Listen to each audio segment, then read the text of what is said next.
Hi, my name is Salam. We are from Group 4 and today me and my teammates Hayden, Saifur, Kishal and Ankantkyau will talk about the Airbus scandal, the corruption regarding Airbus happening around the world. Between 2004 and 2016, Airbus was involved in a huge international bribery scheme. They paid money, gave gifts, and used fake companies to influence government officials and airline executives in different countries. So there are many cases, but today our group has studied 4 different countries to understand how the same company used corruption in different ways. This helps us see the corruption does not happen in only in one place, but it can spread across borders when people are not honest. So in this presentation, each of us will talk about one country: Indonesia, Malaysia, Ghana and Sri Lanka, and we will explain what happened there. So now my teammate Saifur will talk about the first case, which is Malaysia. Hi, my name is Saifur Rahman and I am going to talk about the Malaysia Airbus corruption case. In Malaysia, Airbus paid around $50 million to executive linked to AirAsia. This payment were discussed as a sports sponsorship deals, but the real purpose was to influence AirAsia to buy more Airbus planes. This case involved high-level leaders like Tony Fernandes and Kamaruddin Mirnul, who were the founder of AirAsia.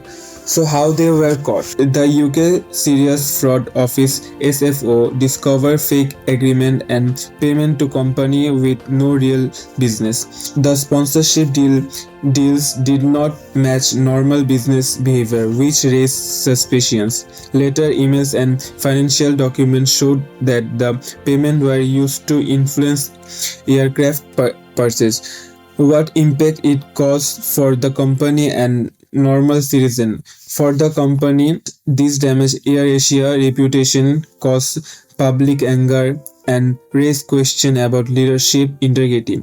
Many Malaysians felt betrayed because AirAsia is a national pride and known for low-cost flights. The scandal also created fear among investors and passengers. The laws broke in the case where Malaysia Anti-Corruption Commissions Act 2009, 16 and 17. Even though the bribery case involved AirAsia executive in Malaysia, the Malaysia authorities did not file criminal charge. They could be because investigation is still ongoing. However, Airbus itself was punished very heavily and had to pay over 3.6 billion in total in the UK because Airbus is a European company and its bribery action violated the UK Bribery Act 2010. This case teaches us the corruption can hide behind normal looking. That's all from me. Now I will pass to my teammate Ryan. Thank you. Thanks, Rico.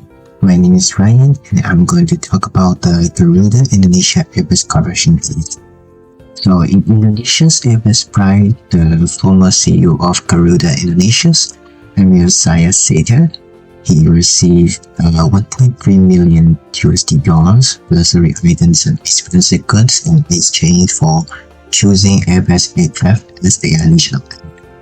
This violated Indonesia's anti-corruption laws, law number 31 out of 1999, and also international bribery law because some payments were made through foreign account. So investigators noticed unusual luxury purchase and bank transactions linked to Seta's, and Seta it was not a real company name, but a code name used by Airbus in their internal documents to hide an illegal activity. Now, as for the important impact of this case, it was serious. Garuda Indonesia's national symbol lost credibility. The airline already had financial struggles, and corruption made the public also suffers because bad management leads to fewer resources, bad service, and job losses. These cases teach us that corruption doesn't only cause financial loss, it damages national pride and weakens institutions that citizens depend on.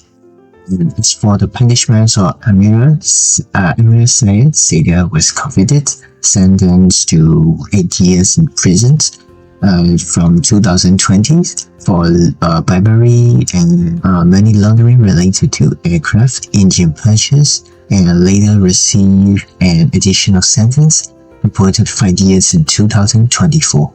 In related grave case, Airbus also faced parts of the international strikes in their global settlements. Thank you. That's all from me for now. Please to Tisha. Tichal, and today I will talk about Sri Lankan Airbus corruption case. Airbus used a British middle person to bribe the CEO of Sri Lankan Airlines with USD 2 million so he will buy Airbus planes unfairly. This violated the Sri Lankan Bribery Act, the UK Bribery Act, and misuse of public property laws. Impact on the people. The airline bought planes it didn't need, causing big financial losses. The government had to use public money to cover these losses, which affected taxpayers and reduced public services. Investigate and legal action were taken against former CEO. This case shows how corruption public companies harm the people directly. Thank you, and now my friend Hayden will continue. Hi, my name is Hayden, and my case is about the Ghana case. In Ghana, Airbus used a middleman who had close ties to a high-ranking government official known as Government Official 1. Airbus paid approximately around 5 million USD in illegal commissions to influence the purchase of a military aircraft because government deals are slow. They're full of paperwork and approvals, as well as competition middlemen with political influence that could push the deal forward faster, make sure Airbus was chosen over competitors, and remove obstacles inside the government. So how were they caught? I'm so glad you asked. Investigators found emails showing that the middlemen had no aviation experience, none whatsoever. Payments were made to shell companies with no employees. Later, Ghana's Office of the Special Prosecutor UK SFO confirmed the payments were bribes, which broke laws like Ghana Criminal Offences Act, Section 239, Corruption of Public Officers, such as Anti-Money Laundering Act, and UK Bribery